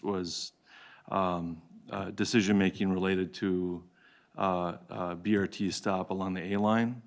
And so, I mean, I'm hearing Chris's voice right now, and I just think that having some clarity from the city would be really helpful. You know, it's in response to Councilmember Chambliss, for me, this is just a tough call. I mean, we won't be having this conversation today if it wasn't a tough kind of situation that we all are trying to navigate. You know, for the B line, we heard from community. We very well could have heard from council members or elected officials and about not wanting to keep the B line on Selby and instead divert it. And, you know, my position there was, look, my value is I think it should be a straight shot. I mean, so I think that, you know, we all have to kind of make a values decision here in terms of, well, You know, is it more important for there to be the appropriate spacing along the route, so it's the efficient kind of system that we wanna build, or are we willing to sacrifice some efficiency in order to meet some issues on the ground? So, that's a tough call. Thank you. Additional questions or comments? Councilmember Sterner? Well, thank you, Chair. And my comment was just the other thing is the red line was the first BRT that we did. I was on that committee, but it was all really elected officials that we do each stop and along the way. And I feel like when it gets to this point, it should be like there should not be any kind of too much opposition, or at least we know, like, because even the 51st in France, the city of Edina is saying, hey, we'd rather have you do 51st in France than not 50th, and that's being disregarded too. I guess I would like to have us have a discussion with more of the people in the community coming forward on these two issues, so we get it right the first time.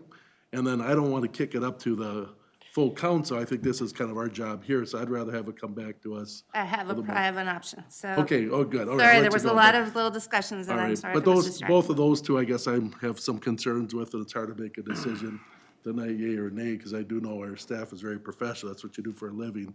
But I also know, like with the boots on the ground, where we have people like John Pacheco who's actually using it, and people here in the neighborhood, I think it's important that we have the, you know, people that are on here to have the input too, where we can be comfortable with it.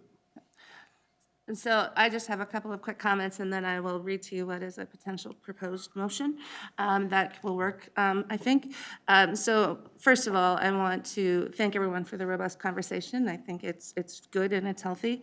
I do want to note that this line and this alignment and this comment or corridor has been in front of Transportation Committee and Council, this Transportation Committee and Council 4 times. So some of the comments, I think, to Councilmember Chambliss's point of this coming up a little more at the last minute is troubling. Nonetheless, I appreciate the conversation. And I do want to really let people know that our ABRT staff and do a ton of engagement, and it's with residents, and it is with local officials, and it is out in the streets, on the corridors. So I want to make sure that we recognize that a lot of work has been done in the communities up to this point. So I want to make sure you know that, and I want to make sure that you know that we know that. Okay? All right, so here is a potential proposed motion. So if someone is willing to make this, it would say, I move to postpone consideration of this item to the next regularly scheduled Transportation Committee, a date certain of June 13th, 2022. So moved. Moved by Councilmember Sterner. Is there a second? Second by Councilmember Fredson. Is there any other discussion? Councilmember Gonzalez. Doing that delaying this until the next, or postponing action until the next meeting, will that have any impact on the schedule for the construction, engineering, or any of those parts of the actual project? Madam Chair, Councilmember Gonzalez, we do have some amount of time to postpone this to the next committee meeting. In particular, our next big action that Kyle outlined in the schedule is that we'll be advancing engineering later this summer. And so I think as we consider the next couple of months as the time frame where this would need to advance, we do have some flexibility right now. Thank you. Hey, Councilmember Pacheco. Just, Madam Chair, members of the committee or council, the question I would have, because of all the work that's been done and the discussions in the communities, are we going to go back and start opening up things in the communities? I was wondering if we would move approval with the exception of this site to be taken up at down the line here. Not a pun, no pun intended, but because I think they have done a lot of work. I don't want to just reopen up everything. Right. We've spent the time. We've had a good presentation. We have some concerns about one item on there, from what I see, and maybe we just approve with the amendment that we, with the exception of this site.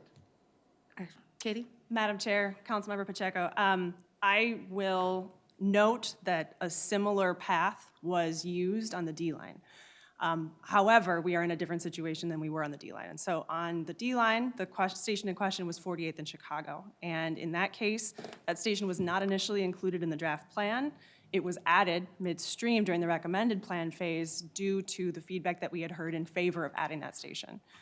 Folks who were concerned with that station did not feel there had been adequate time for their concerns to have been raised or for us to look at other alternatives. And so the action that the council took at that point was to approve the plan with the exception of, or with the anticipation of, an additional addendum to the plan that would confirm the station location at 48th and Chicago. In this case, the additional steps that were taken during that addendum period of analyzing additional locations, conducting additional engagement, continuing the conversations with the stakeholders in the corridor who had raised the initial concerns, responding to their concerns, and ultimately bringing forward the best recommendation from the staff level, those steps have already taken place in this process. And so what we come before you with today reflects that added engagement throughout the process, multiple steps of connecting with the communities in question at the Village Lofts and the Village Brownstones, looking at the technical analysis, and ultimately bringing forward the best staff recommendation.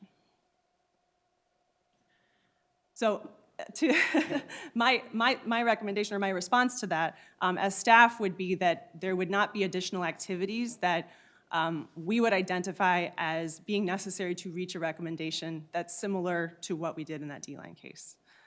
So our recommendation is based at this point on all of that technical work and engagement having been completed at this point. One question I had is, if the stop is eliminated, what's the distance between stops? If this were to be eliminated, this one stop? Madam Chair, council members, I don't have the precise figure for you here this evening. However, I will note that the next nearest stop along the line would be at basically 2nd Street North in downtown Minneapolis. So that would have a gap between 2nd Street North and then Central Avenue, which, if I'm just eyeballing this off the top of my head, would be around a mile or so, maybe a little bit more. All right, thank you.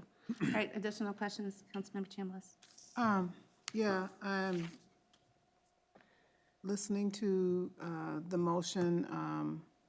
I certainly like the fact that the motion is to discuss it at the next Transportation Committee meeting versus the City Council meeting. What I've heard doesn't really change, what I said earlier. I still feel that way, that I feel strongly that we respect the engagement process and we respect the feedback that we have already received. To go against that and have, to change it for council members that have had a chance to weigh in on this, we really need to have a strong reason for doing that at this late a stage. And 1 mile, especially in Minnesota when it's cold, is way too far, especially when we know that there are going to be future apartments and future density that are going to be relying on this service and relying on the convenience to get on, have the option of utilizing the bus rapid transit. So I would be opposed to removing this location. All right, any other discussion? Councilmember Gonzalez. Just a quick observation, and just looking at our role here is to think of all the transportation and all the decisions that we make on a region-wide basis. Nobody here is representing one particular street in one particular city. Our lens has to be region-wide. And for that, I'm thinking that I heard at the beginning of the presentation the demographics and socioeconomic status of the likely users. I think that should be the driving force. If those folks who are going to be the users that come from across the region had any, are we serving those folks as the best possible alternative and capacity? If the answer is yes, based on all the information that we have, then we really have no other choice but to approve this, simply because that's the way in which it will serve the people that we're supposed to serve, which is the region and the users, the passengers of the actual bus line. If the city of Minneapolis has no complaints and they are the ones tasked with making sure that their local residents are represented and their views acknowledged. Then our view as a regional body, has to be regional. So that will be my lens as we move forward in approving or looking at the different motions today. Okay. Additional questions or comments? Councilmember Sterner. I just want to reiterate, I also have concerns with the 50th and France location too, so it's not just one stop. And I think the impact of the people that went haven't been in here, and I'm not 100% certain that they haven't said the other changes here. I think it's both sides of these here. So I'm not sure, like these final thing, it's went through the process. So I guess with our discussion next meeting, it'd be nice to get more input. We have it here, but just vet it out a little bit more. Additional questions or comments? All right, so the motion and second that's been seconded on the floor is to postpone to the next Transportation Committee meeting. So we need to take a vote on that particular item and then decide from there. So all those in favor of the motion on the floor? Say aye. Aye. Opposed? Aye. Very good. With that, the motion does pass, so we will postpone to the next meeting. Thank you very much for all of your, the good presentation and addressing lots of questions on the fly. It's very much appreciated. Point of order. Yes? Is there a continued public hearing, or how is the residents to continue to add to the process?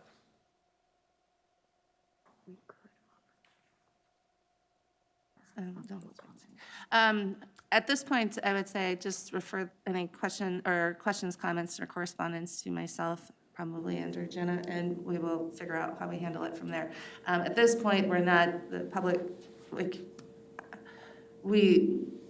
I will make sure what the right process is, I guess. Sorry. But yes, definitely make sure you send information to myself and or Jenna, and she will make sure that her contact information is available on the Transportation Committee site. Correct? Thank you, Madam Chair. Absolutely. All right. Next, we are on to our next order of business, which is 2022-112. It's the same week item. It's the Transportation Addendum to the Metropolitan Council Public Engagement Plan. And we have Sarah Maskey, and I believe, Charles, you might have some comments. Yeah, Madam Chair, in introducing this item, there is a presentation that was included in the slides, but I think we'll just briefly present from the business item itself in the interest of time. Sarah. Thank you, Madam Chair, committee members. My name is Sarah Maskey, Senior Communications Consultant at the Met Council, and thank you for having me here today to address this item. Excuse me. In March 2021, the FHWA and the FTA conducted a Transportation Management Area Planning Certification Review, and the agencies identified 3 recommendations for the Transportation Public Participation Plan. Update the plan to include tribal governments and tribal consultation strategies. Identify an update cycle. Ideally, this would occur the year before each transportation policy plan update. Evaluate the Council's transportation public participation efforts. As part of this update, we are recommending that the federally required Transportation Public Participation Plan be adopted as an addendum to the Met Council's Public Engagement Plan. The Public Engagement Plan serves as a foundational document to which the federal requirements for transportation engagement and participation should be connected and grounded. This recommendation came after doing a peer review of 6 metropolitan planning organizations and confirmation of this direction with the federal agencies. We focused on 3 areas of updates for the plan: diversity and inclusion. So we expanded and clarified the definition of historically underrepresented people. Secondly, we addressed Governor Tim Walz's 2019 executive order to expand tribal-state relations that included the Met Council and the government-to-government relationships between the state of Minnesota and Minnesota tribal nations, which was codified into law during the 2021 special session. The second section, we updated and categorized engagement methods to match the International Association for Public Participation spectrum of public participation to inform, consult, involve, collaborate, and co-create. It says empower, but we like to use the word co-create instead. And then thirdly, evaluation builds on the measures for success outlined in the Met Council Public Engagement Plan. And all of these updates will be considered for updating to the Public Engagement Plan that will likely go through an update as we are working on the Regional Development Guide for 2050. So should you approve this motion tonight, the next steps would be to go to the Met Council on Wednesday to be released for public comment. There would be a public hearing at Transportation Committee on June 27th, and then public comment closes on July 11th. And with that, I'd be happy to stand for any questions. Thank you. Are there any questions or comments from council members? Councilmember Gonzalez. Just a quick question. Is the role of the advisory committees included in here? I'm thinking of the EAC. Yes, the role of the advisory committees is included at the very end of the plan. Should be close to the end, if I'm recalling correctly. Okay. All right, additional questions or comments? Councilmember Chambliss. I really like the recommendations to include the, tribal consultation. It's very refreshing to hear and to not have them be invisible anymore. That's huge.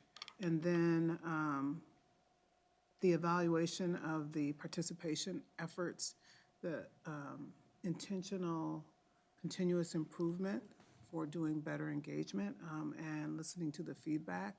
And when you can see that actually going into our plans all the way up to 2040, that is a very good thing. I really appreciate the fact that council staff is listening to the community and listening to the council. All right, any additional questions or comments? Councilmember Sterner. Oh, thank you, Chair. I was just thinking it might be better to help with the co-creation if the Equity Advisory Committee would see it earlier than is planned. I think there might be more co-creation regarding that item if possible. Thank you for that. Anything addition?